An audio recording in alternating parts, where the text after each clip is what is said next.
Bonjour à tous, je m'appelle François Tessier, je suis en charge justement du volet entrepreneuriat du PTCC. Et l'idée de cette masterclass, c'est de vous présenter 4 exemples de start-up qui soit se sont créées à partir ou en lien avec la recherche académique, soit qui existent sans la recherche académique, mais qui développent et qui innovent grâce à la recherche académique. Donc vous allez les voir défiler les uns après les autres. Ils se présenteront. Et moi, je vais vous dire 2 mots du PTCC et notamment de sa mission autour de l'entrepreneuriat. La mission générale du PTCC, c'est de développer les transferts de technologies et de compétences dans la cybersécurité entre la recherche académique et les entreprises qu'elles soient publiques ou privées. Et on fait tout ça en complémentarité, et ça c'est un point très important, avec les accompagnateurs locaux. On a un peu 2 grands axes. Le premier, c'est stimuler et détecter. Le premier sujet, c'est de faire grossir les flux de projets, donc les flux de projets de création d'entreprise, les flux de projets de transfert. Et ça, c'est une mission à part entière qui nous occupe beaucoup d'énergie et on va en parler tout à l'heure.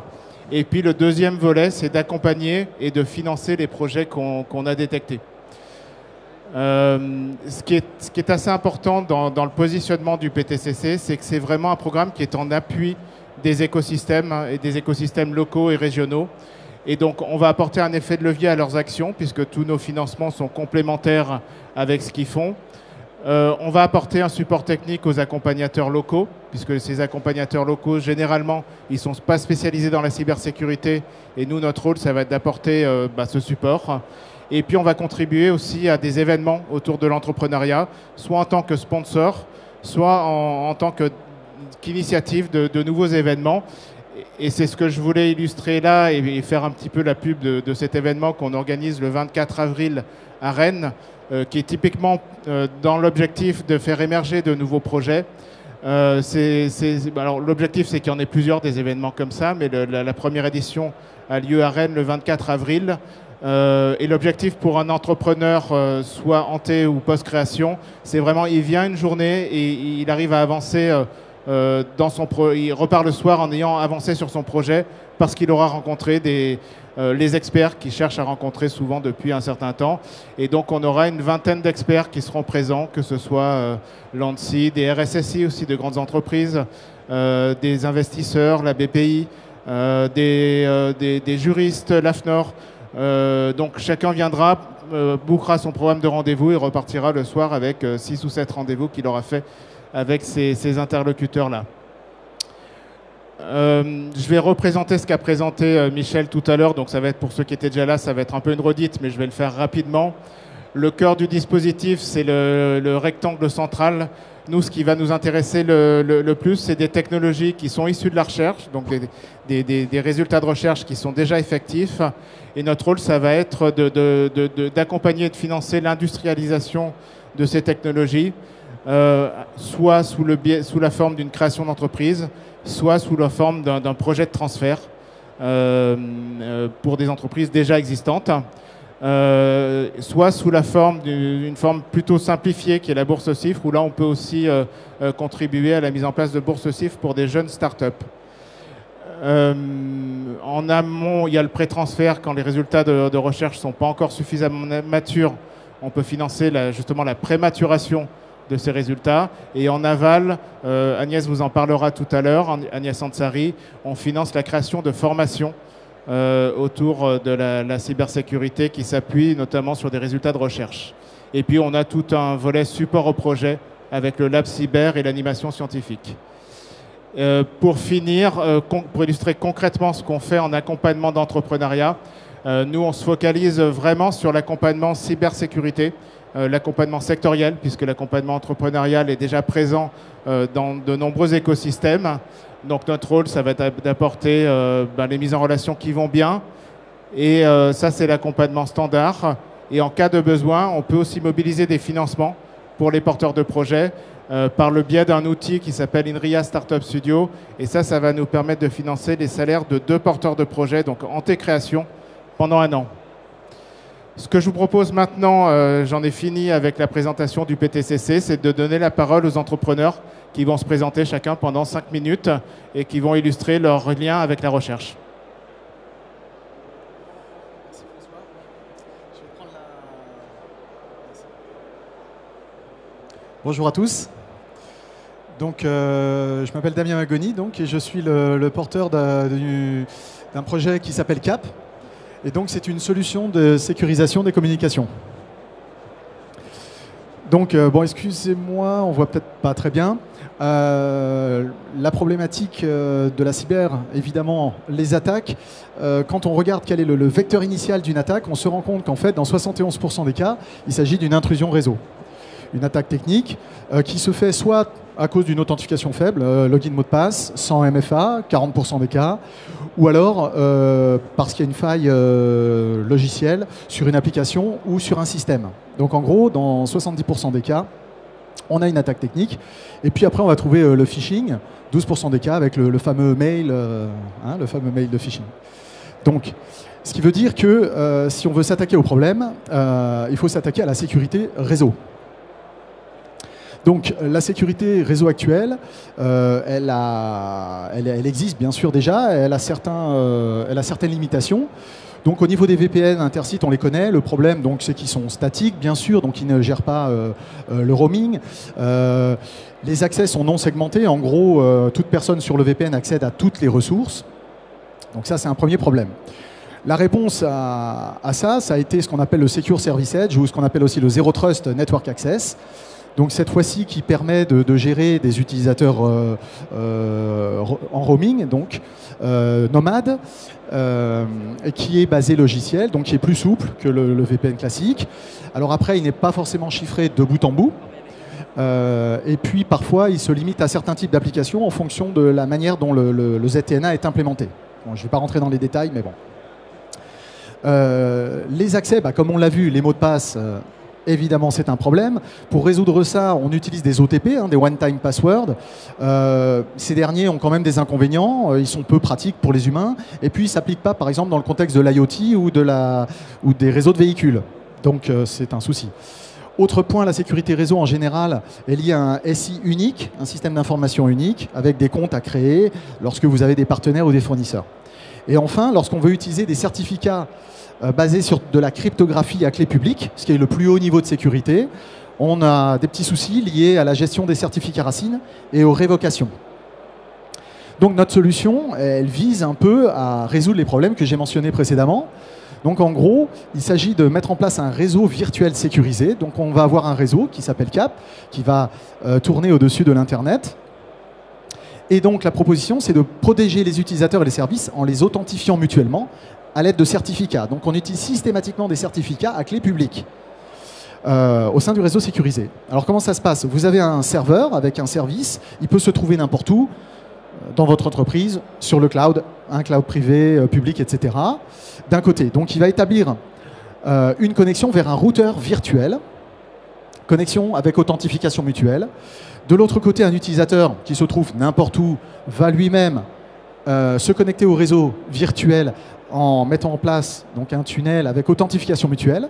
Et dans un troisième temps, l'utilisateur va créer un tunnel de bout en bout jusqu'au service. Et ça nous donne le Zero Trust. C'est-à-dire que l'utilisateur, c'est lui qui va s'authentifier de manière précise pour avoir l'accès au service. S'il a accès au service, on aura le tunnel de bout en bout. S'il n'a pas le droit d'accéder au service, il n'y aura rien du tout. Les tunnels sont montés dynamiquement après authentification mutuelle par certificat. Donc les différenciants, oui, désolé pour les, pour les icônes. Alors ça, c'est le passage LibreOffice, Microsoft Office, que vous connaissez bien, les petits problèmes. Donc le réseau élastique, c'est-à-dire que nos routeurs sont virtuels, en gros, ils sont logiciels, on peut les démarrer, on peut les éteindre, on peut donc, ce qui veut dire qu'on peut s'adapter à la charge et qu'on peut les placer là où on veut, soit dans le cloud, sur des points de présence stratégiques, soit on-premise. L'authentification mutuelle par certificat, donc ça je vous l'ai dit déjà plusieurs fois. Ah, je suis en retard.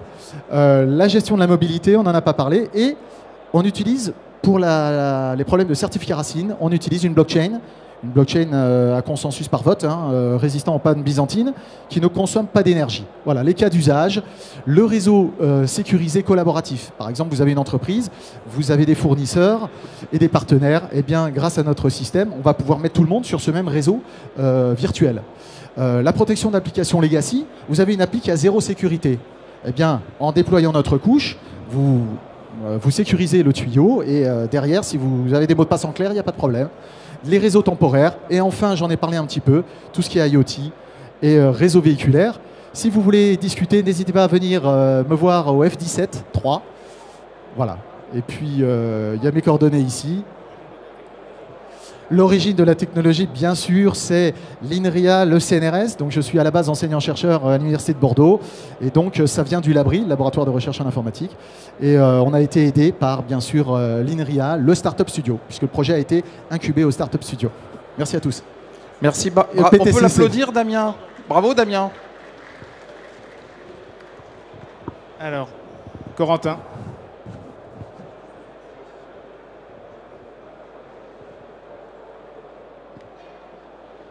Bonjour à tous. Donc, je suis Corentin Margrave, je suis le fondateur de l'entreprise Ballpoint. On développe une solution de sécurité qui s'appelle Trapster, qui est basée sur le concept des honeypots. Et on s'est associé en fait avec l'équipe Pirate, qui est une équipe de l'IRISA et de l'INRIA, avec qui on va développer un réseau de honeypots haute interaction, c'est-à-dire quelque chose qui permettrait d'analyser les attaques et les attaquants et leur manière de se déplacer sur des réseaux que l'on contrôle. Le concept du honeypot n'est pas du tout nouveau. Par contre, c'est toute l'implémentation du réseau en lui-même qui va être innovante. Pour ceux qui ne connaissent pas trop encore la technologie des honeypots, l'idée c'est de créer un faux réseau que l'on contrôle, qu'on peut émuler n'importe quel système. Donc un réseau généralement Active Directory avec des serveurs, des machines, des informations. Et on va analyser le mouvement de l'attaquant au milieu de ce réseau-là. Nous aujourd'hui avec Trapster, on développe une solution qui permet de déployer un seul serveur fictif au sein d'un réseau réel qui lève des alertes lorsqu'il y a une interaction. Et ça fonctionne avec un dashboard qui permet de contrôler et de lever les alertes. Avec l'équipe Pirate, on aimerait aller plus loin ou plutôt dans un autre secteur qui est plutôt destiné à de la CTI, c'est-à-dire de la recherche d'informations, de la recherche de nouvelles vulnérabilités, avec un projet qu'on a nommé Mirage. L'idée, c'est de créer un faux réseau qui est cette fois-ci exposé sur Internet et qui va être très réaliste. Donc là, toute la difficulté du projet est là-dedans, c'est-à-dire comment on surveille le réseau et comment on le rend attractif pour les attaquants. Contrairement à ce qu'on pense, si on met un réseau sur Internet, il se fait attaquer, mais avec des choses très simples, avec des scripts qui tournent, des bots, des choses comme ça. Et c'est beaucoup plus compliqué de rendre un réseau vraiment très attractif pour un attaquant et de déceler des nouvelles vulnérabilités, des nouveaux chemins d'attaque. Et c'est exactement ce qu'on va essayer de faire, notamment avec un monitoring en continu. Il y a un algorithme par machine learning qui a été développé qui permet de faire de l'analyse de flux en continu. Et donc, on n'a pas besoin de s'arrêter à un moment donné. Quand l'attaquant se déplace sur le réseau, on peut faire de l'analyse de flux et même sur des semaines différentes avec des signaux très faibles. C'est-à-dire un attaquant qui va juste regarder un petit peu ce qu'il y a sur le réseau, qui va s'arrêter et qui va revenir une semaine ou 3 semaines plus tard, on va pouvoir corréler ces actions. Donc notre roadmap, c'est-à-dire que c'est un projet qu'on va commencer dans les mois qui viennent. C'est un projet qui dure sur 2 ans. L'idée, ça va être de déjà faire toute la brique qui permet d'automatiser le déploiement de réseaux et de structures différentes. Et ensuite, d'améliorer l'attractivité. Et donc là, il y a un gros sujet. On va notamment utiliser de l'IA, mais pour générer de la data. C'est là où l'IA, pour moi, est le plus efficace aujourd'hui. C'est qu'on peut générer, par exemple, des documents ou des noms d'utilisateurs ou du trafic de manière très réaliste, avec un LLM classique. et de l'IA plus traditionnelle, si on peut dire, avec du machine learning, cette fois-ci pour de l'analyse des logs. Ce qui va être vraiment très intéressant et pour rendre aussi le réseau le plus attractif possible, c'est qu'on va être capable de déployer des serveurs qui sont volontairement vulnérables à des CVE et les toutes dernières CVE. Parce que très souvent, lorsqu'il y a une CVE qui est détectée, qui sort et qui est annoncée, on voit forcément un pic d'exploitation de cette CVE sur les premières semaines au moment de l'annonce. Et toute l'idée, ça va être de pouvoir avoir quelque chose d'automatisé qui peut détecter en fait les nouvelles annonces de CVE et déployer un réseau qui correspond à cette CVE dans les quelques jours qui viennent. Pour justement... Ok.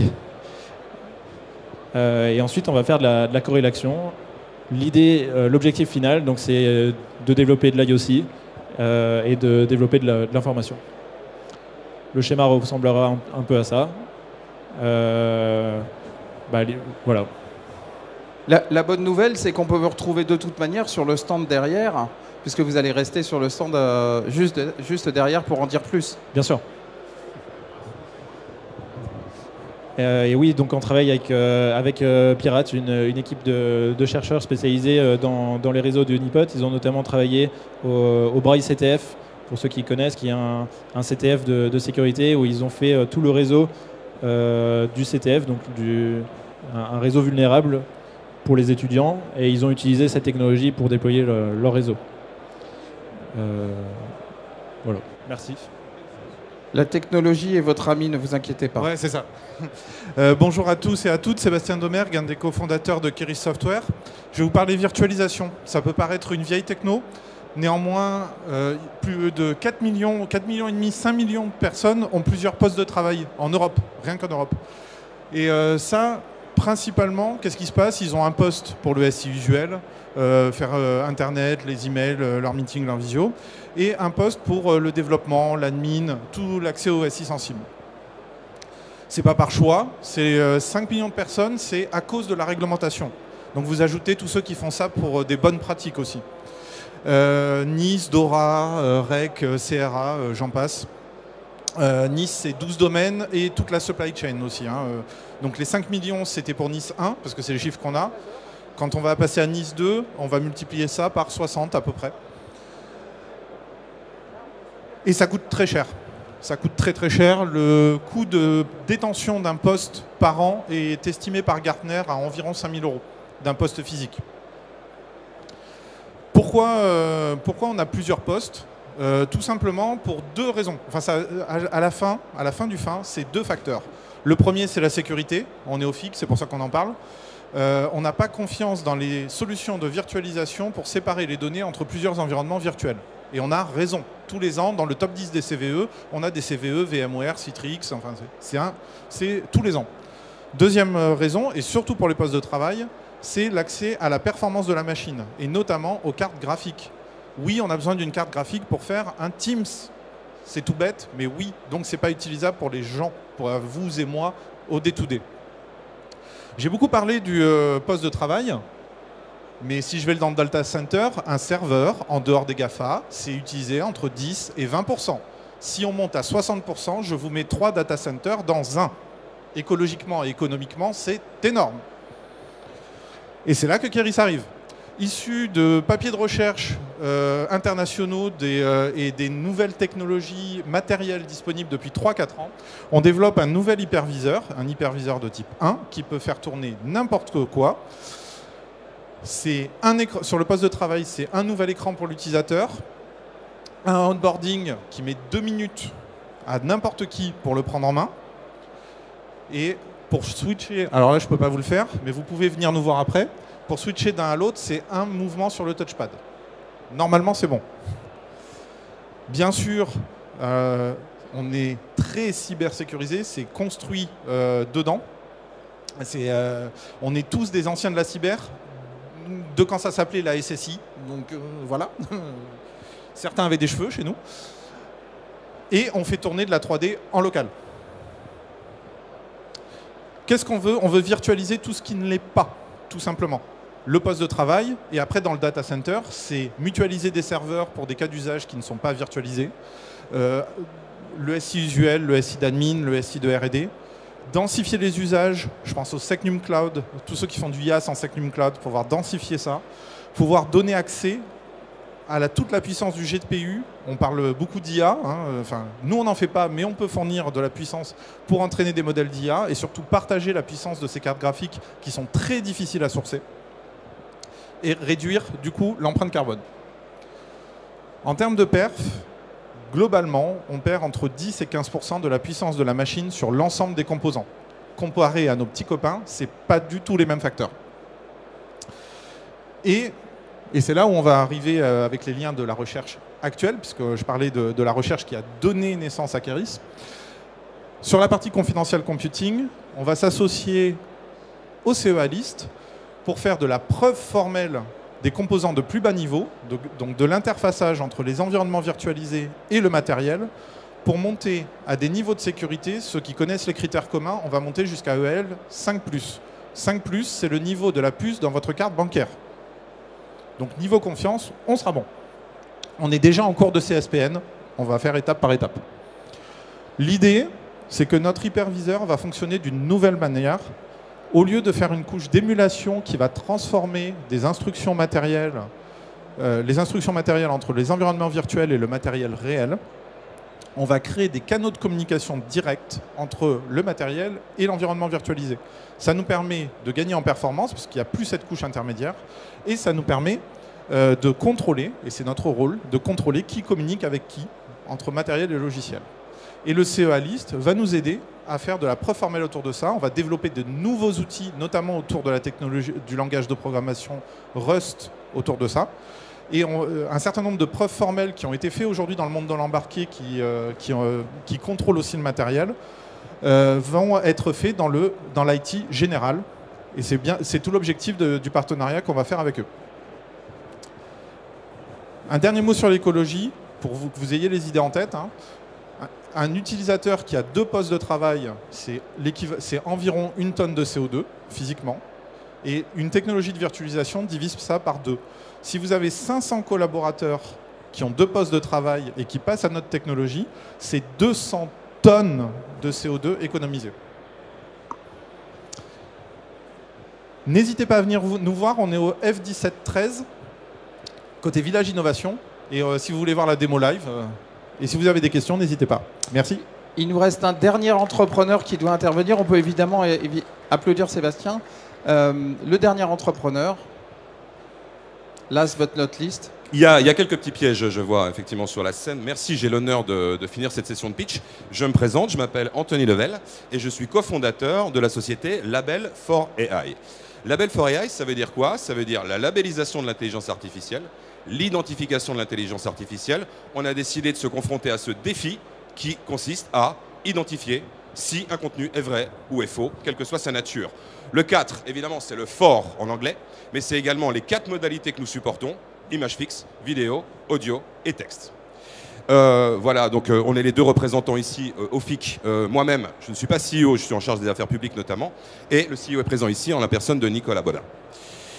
Avec l'IA générative arrivent évidemment beaucoup de choses positives, du type les gains de productivité, mais il y a une partie sombre qui est évidemment les fake news, les deepfakes, les manipulations et les arnaques, tout type d'arnaques. Alors là, on vous en a mis quelques-uns. Évidemment, il y a le Papandoudoun qui est très connu. Il y a des médias qui sont créés de toutes pièces par l'IA générative et qui ont la particularité de produire beaucoup d'hallucinations et d'infox. Et puis typiquement, quand vous allez chercher une image sur un moteur de recherche aujourd'hui, vous avez des images qui sortent, mais vous n'avez aucune idée de la nature de cette image. Bon, là, on commence un peu à voir quand même que certains petits oiseaux sont très bizarres et sont certainement issus de l'IA générative, mais on n'en a pas la certitude, et nous, on va essayer d'apporter cette certitude. Comment on va faire? Comment on va faire pour identifier l'IA générative? On va combiner 2 technologies. La première technologie, c'est du watermarking. Le watermarking, c'est le mot anglais, mais en français, on appelle ça du filigrane, du marquage numérique ou du tatouage numérique. Alors, pourquoi le fournisseur d'IA générative créerait du marquage à la sortie de son système, tout simplement pour des raisons éthiques, pour des raisons de business intelligence et de traçabilité des contenus, pour savoir où ils partent, mais surtout au travers de la réglementation, puisqu'à partir de l'année prochaine, en vertu de l'Artificial Intelligence Act européen, qui est une législation bien connue, tous les fournisseurs d'IAGN qui sont ou qui visent le marché européen seront tenus de marquer toutes leurs sorties de manière à ce que le public soit informé du caractère artificiel ou pas du contenu qu'il est en train de consommer. C'est le watermarking. C'est invisible évidemment dans le contenu, ça ne dénature pas le contenu en lui-même. C'est fiable et sécurisé, j'y reviendrai. C'est très facile à insérer et à extraire et c'est scalable et multimodal puisque c'est valable pour tout type de contenu. C'est comme si on rajoutait une carte d'identité cachée dans le contenu que nous seuls pouvons extraire avec un algorithme pour faire cette affirmation de dire c'est un contenu généré en tout ou partie. La deuxième combinaison, c'est ce qu'on appelle l'inforensics, c'est les contenus qui ne sont pas marqués. Nous n'avons pas cet avantage que je viens de vous décrire puisque rien ne nous aide dans le contenu. Donc on est obligé de s'entraîner sur une tonne de modèles pour en détecter les artefacts, les anomalies, les traces, et qui nous permettent de dire et de l'attribuer à un modèle, Grok, Stable Diffusion ou autre. Une fois que ce contenu est mis en ligne, nous, quand on va le récupérer, on va d'abord chercher s'il y a un watermark de manière à faire une qualification, et s'il n'y en a pas, on active la détection passive et on obtient à minima des résultats statistiques. En termes de faux positifs, pour vous donner une idée, sur le watermark, on a un taux d'erreur de 1 sur 1 milliard, sur l'inforensique de 1 sur 1000. Alors, il y a deux défis techniques et scientifiques majeurs dans la livraison du watermark. On va vous livrer ici un petit secret qui est comment on fait par exemple pour tatouer l'image. L'image, on va prendre les éléments saillants de l'image. Donc là, c'est le visage. On va créer un masque. Ce masque, on va le mettre en surimpression de l'image d'origine et on va modifier très légèrement les pixels de ce masque, soit au niveau de la luminescence, soit au niveau des couleurs. Là, une fois qu'on a ça, on a ce masque invisible qui est invisible à l'œil nu, mais pas pour nous avec notre algorithme. Et il faut être capable, ce tatouage doit être capable de continuer à être détectable malgré les altérations qu'on peut avoir en ligne, du type compression, du type saturation, du type changement de couleur, du type resize ou crop. Nous, on est capable, même en cumulant toutes ces altérations, de continuer à détecter notre watermark, même si 90% de l'image a été croppé et altéré à l'intégralité. Je vous rassure, aucun animal n'a été maltraité dans le cadre de cette présentation. Ensuite, ça c'est l'arbre des attaques possibles sur du watermark. Et c'est là où la combinaison, la collaboration avec les labos de recherche français est absolument primordiale, parce que pour faire un bon watermark qui est utile à la société, il faut non seulement qu'il soit non imitable et non supprimable. Parce qu'en fait, si vous mettez à disposition un watermark qui a une de ces failles, paradoxalement, vous contribuez à saper la confiance du public dans les outils de provenance, puisque vous n'avez plus cette certitude, vous n'avez plus cette assurance que c'est bien votre watermark qui a été détecté. Donc typiquement, des attaques en forge, c'est-à-dire on va chercher à trouver les patterns de notre watermark, ou les attaques en imitation, ou en suppression, c'est pareil, on cherche notre watermark et on essaie de l'imiter. Chez nous, c'est impossible. Nous sommes le seul watermark au monde qui est non imitable, non supprimable et qui résiste à toutes les altérations en ligne. Tous les watermarks ne sont pas égaux, loin de là. Alors, qu'est-ce qu'on peut en faire de ça? Juste pour conclure. Pour conclure. Donc, en fait, on a une tonne de use cases. À partir du moment où vous pouvez tracer et identifier l'IA, vous pouvez faire énormément de use cases qui passent de la compliance, l'utilité pour les fact-checkers, qualifier des intrusions informatiques, qualifier du phishing. En interne, vous pouvez suivre finalement votre AG, vous pouvez faire de l'anti-leaks, vous pouvez faire plein de choses. On a évidemment connecté au labo de recherche que je vous ai mentionné, puisqu'il faut un très haut niveau de recherche pour faire des technologies de pointe telles que celle-ci. Nous sommes incubés et on remercie chaleureusement l'équipe du PTCC pour la qualité de l'intégration qui nous a été faite. Nous avons également un pied aux régions en Bretagne, au Pool, et j'en ai terminé. Et on peut vous applaudir. Merci.